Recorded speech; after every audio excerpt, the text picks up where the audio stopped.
Hello everyone. इस video में हम लोग 16 जुलाई 2025 को जो पीजीटी हिंदी का पेपर हुआ है उसको हम लोग सॉल्व करने जा रहे हैं। इसमें मैं रीजनिंग पोर्शन आज के वीडियो में लेने वाला हूँ। इसमें क्वेश्चन 1 से क्वेश्चन 10 तक डिस्कस होगा। ये सेकेंड शिफ्ट का पेपर है, 16 जुलाई को हुआ था।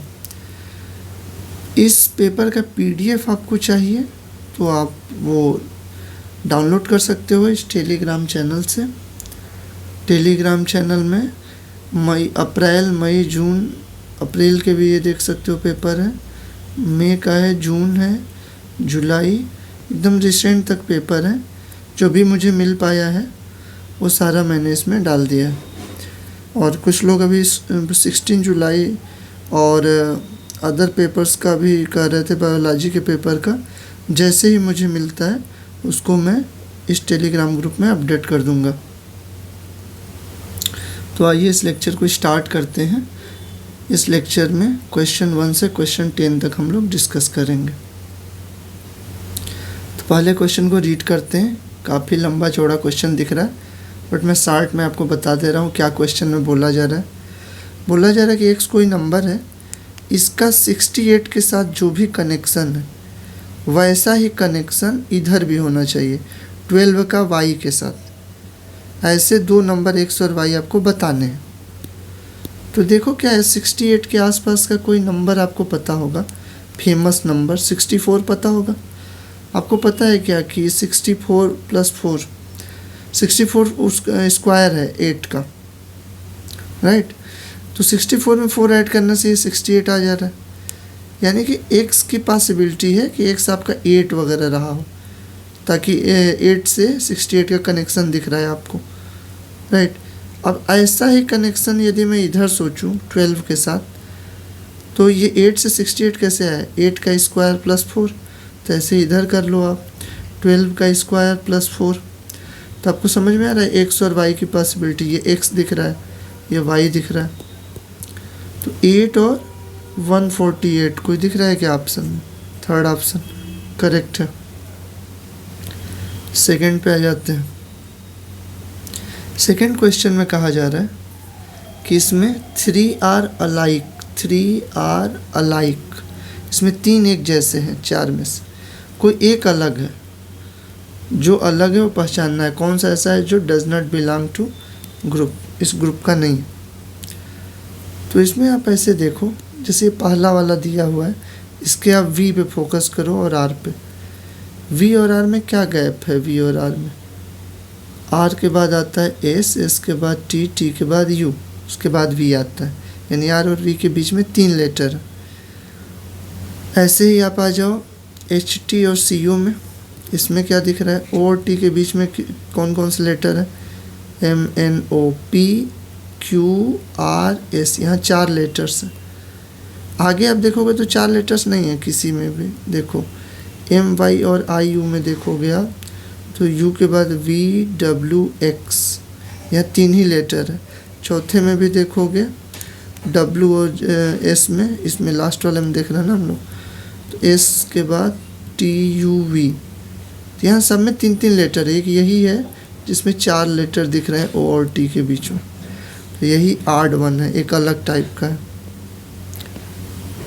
थर्ड क्वेश्चन पढ़ते हैं। थर्ड में कहा जा रहा है कि जैसे 15 आपका 52 से रिलेटेड है, 9 28 से रिलेटेड है, वैसे ही 12 किससे रिलेटेड हो। तो ये कैसे होगा? 52 आपका 15 के टेबल में 60 आता है, 15 चौके 60, उससे कितना कम दिख रहा है? 8 कम दिख रहा है। वैसे ही 9 के टेबल में 36 आता है, 4 9 36, 36 में 8 कम करोगे तो 28 आ जाएगा।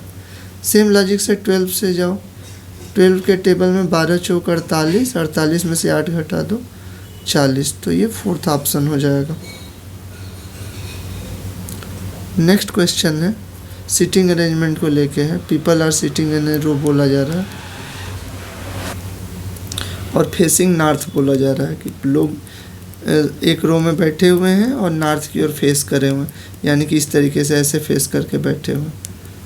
और क्या बोला जा रहा है कि W sits immediately right of A, जो W है वो A के राइट में है, तो W A के राइट में, सॉरी ऐसे नहीं बनेगा, W sits immediately right of A का राइट इधर होगा।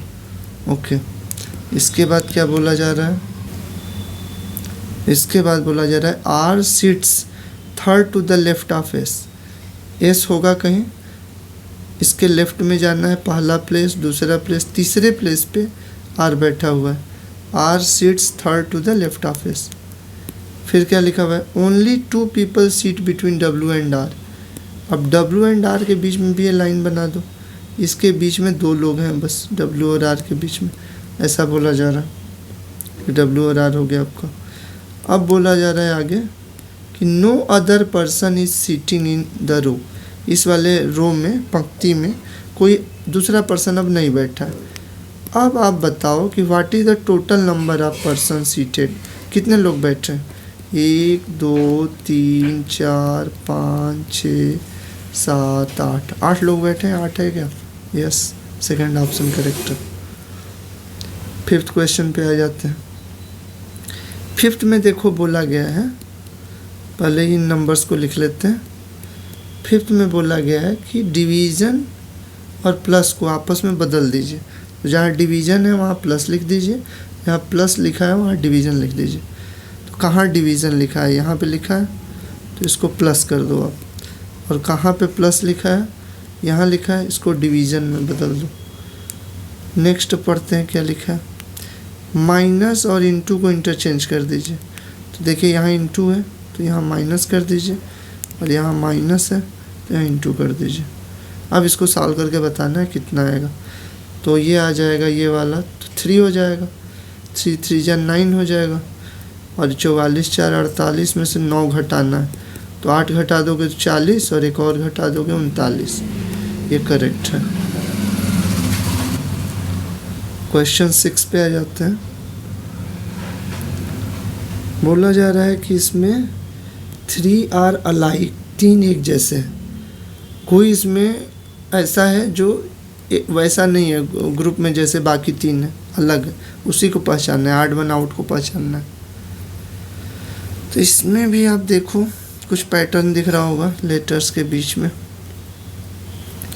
यही दिख रहा है, एम और पी पे फोकस करो, एम और पी के बीच में 2 लेटर्स है, N O, M N O, उसके बाद पी आएगा, के और एन के बीच में आई जे के के बाद एल एम, उसके बाद एन आएगा, पी और एस के बीच में 2 लेटर कौन से हैं, पी के बाद होता है क्यू आर, तब एस आता है। एस और यू के बीच में 2 लेटर हैं क्या, एस के बाद टी आता है, उसी के बाद जस्ट यू आ जाएगा, तो यही एस और यू में बस एक ही लेटर है बीच में, यही एक अलग टाइप का दिख रहा है, ये करेक्ट। 7th क्वेश्चन देखिए, बोला जा रहा है कि यदि ये लेटर्स हैं, ए की जगह माइनस लिख दिया जाए, इसमें बी की जगह प्लस लिख दिया जाए, सी की जगह इंटू लिख दिया जाए, डी की जगह डिवीज़न लिख दिया जाए, तो कौन सा इसमें से सॉल्व करने में 12 आएगा।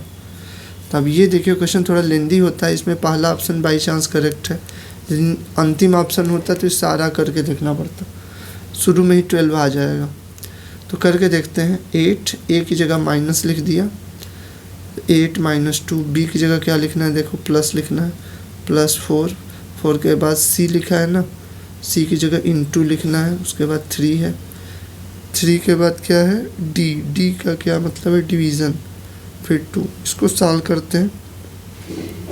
तो 8 - 2 प्लस ये कितना आ जाएगा, 3/2 है, ये 3/2 का 4 में मल्टीप्लाई करोगे आप, 2 से 4 कट जाएगा, 6 आ जाएगा, 8 - 2 6 + 6 12 आ गया। तो ये पहला ऑप्शन में 12 मिल गया, पूछा जा रहा है ना किससे 12 आएगा, पहला ऑप्शन करेक्ट हो जाएगा। नेक्स्ट देखिए, बोला जा रहा है कि कुछ नंबर्स दिए गए, 5 नंबर्स आपको दिए गए, कहा जा रहा है कि 1 को सब्ट्रैक्ट करिए 3rd डिजिट से, हर एक नंबर, और 3rd डिजिट समझाया गया कि ये है मोस्ट राइट में जो नंबर है, यहाँ पे सब लिखा हुआ है कि 1st डिजिट क्या है, 2nd डिजिट क्या है, ठीक है, और 3rd डिजिट क्या है। तो थर्ड डिजिट में से हर एक नंबर के पहले 1 घटा लीजिए, क्या आएगा देखते हैं। 154 आ जाएगा। 438 के 8 में से 1 घटा देंगे, 437, 481, 894, 907। अब क्या पूछा जा रहा है देखिए, कैसा how many numbers will the third digit in how many numbers will the third digit B exactly divisible by the first digit. पहला नंबर से किसमें ऐसा हो रहा है कि डिविजिबल है। एक minute, how many numbers will the third digit B exactly divisible by the first digit. पहले डिजिट से डिवाइड करना है थर्ड डिजिट को, देखना है किस में डिवाइड कर दे रहा है। तो क्या 1 डिवाइड करता है क्या 4 को? यस करता है, ये डिवाइड का साइन होता है, ठीक है, वर्टिकल स्ट्रेट लाइन। 4 डिवाइड करेगा क्या 7 को? नो। 4 डिवाइड करेगा क्या 1 को? नो। 8 डिवाइड करेगा क्या 4 को? नो। उल्टा करेगा, ठीक है, 4 8 को करेगा बट 8 4 को नहीं करेगा। 9 7 को डिवाइड करेगा क्या? नहीं।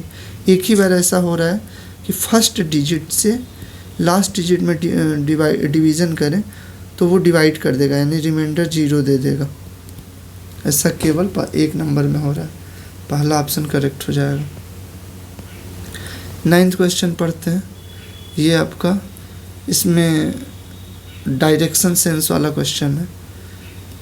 Rohan starts from point A and walks 21 metre towards the north. तो रोहन है कहीं पॉइंट ए पे है, 21 मीटर नॉर्थ में वॉक करके पहुंचता है। तो 21 यहाँ पे सपोज कर लो कि 21 चला नॉर्थ में। इसके बाद क्या लिखा हुआ है, he takes a left turn walks 14 metre. बाएं मुड़ जाता है, 14 मीटर चलता है। तो बाएं मुड़ के 14 लिख दिया मैंने, पहुंच गया यहाँ पे। इसके बाद क्या लिखा है, ही देन वॉक्स 33 मीटर। एक मिनट फिर लेफ्ट टर्न लेता है ना, टेक्स अ लेफ्ट टर्न, फिर 33 मीटर चलता है। तो यहाँ से लेफ्ट लोगे ऐसे फेस है, लेफ्ट इधर आ जाएगा। यहाँ से 33 मीटर चलता है। पहले तो ये 21 मीटर इतना चला होगा और 33 पहुँचने के लिए और 12 मीटर और आगे गया होगा, तो टोटल 33 हो जाएगा ऐसे। फिर क्या बोला गया कि जहाँ पे पहुँचता है वही पॉइंट बी है, ये बी पे पहुँच गया और स्टॉप कर हो जाता है। फिर एक और लड़की है वीरा, वो क्या करती है, वो स्टार्ट करती है पॉइंट जेड से। पॉइंट जेड कहाँ है? 18 metre towards the east of point B. B से ईस्ट में आ जाइए 18 मीटर। पहले तो ये 14 मीटर और फिर 4 मीटर और यहाँ पे जो पॉइंट है, यही पॉइंट का नाम है जेड, ठीक है। हाँ, Veera starts from point Z और जेड के बारे में लिखा है कि 18 metre towards the east of point B. तो 18 मीटर ईस्ट में है जेड, दिख सकता है डायग्राम से, दिख रहा है। फिर क्या है, सी वॉक्स 20 मीटर टूवर्ड्स द ईस्ट। ये 20 मीटर ईस्ट चलती है और आगे 20 मीटर इसमें बनाइए। इसके बाद क्या होता है, takes a left turn. Left turn मतलब ये ऐसे जा रही है, लेफ्ट टर्न इसका इस साइड होगा, ऊपर की ओर होगा। वॉक्स 38 मीटर, ये 38 मीटर ऊपर जा रही है। तो ये पहले तो 33 जाएगी, जितना इधर वाला था ये 33 था, तो 33 तो ये हो गया। 38 के लिए 5 और अभी इसको ऊपर जाना पड़ेगा, 5 और गए, अब 38 मीटर हो गया। वॉक्स 38 मीटर। फिर क्या है, टर्न्स लेफ्ट वॉक्स 24 मीटर। यहाँ से लेफ्ट मुड़ जाती है और 24 मीटर चलती है। 24 ये आपको दिख रहा है, ये दूरी है, तो इतना चलती है 24 फिर से। और क्या होता है, इसके बाद स्टॉप हो जाती है पॉइंट वाई पे, यही पॉइंट वाई है। क्वेश्चन में बोला जा रहा है कि ए और वाई के बीच में कितनी डिस्टेंस। तो आप देख सकते हो कि ए और वाई के बीच में ये 5 मीटर ये है, ये यहाँ पे दिख ही रहा है 5 आपको, और प्लस 21 ये है, 21 और plus 5 distance between Y and A. Diagram में दिख रहा है कि 21 5 प्लस 21 कितना हो गया, 26। लास्ट क्वेश्चन आज के लेक्चर का देखते हैं। पूछा जा रहा है कि ये सब मीनिंग है पी हैज़ क्यू की, A is father of B. इसमें कुछ मिसप्रिंट आई थिंक लग रहा है, यहाँ पे ए हैज़ बी देना चाहिए, और उसका मतलब है इज फादर ऑफ बी। यहाँ पे होना चाहिए पी डॉलर क्यू, इसका मतलब यहाँ पे पी और क्यू नहीं होना चाहिए, ए और बी होना चाहिए। ये क्वेश्चन आई थिंक हट जाएगा, D++B इसको हटा देना चाहिए।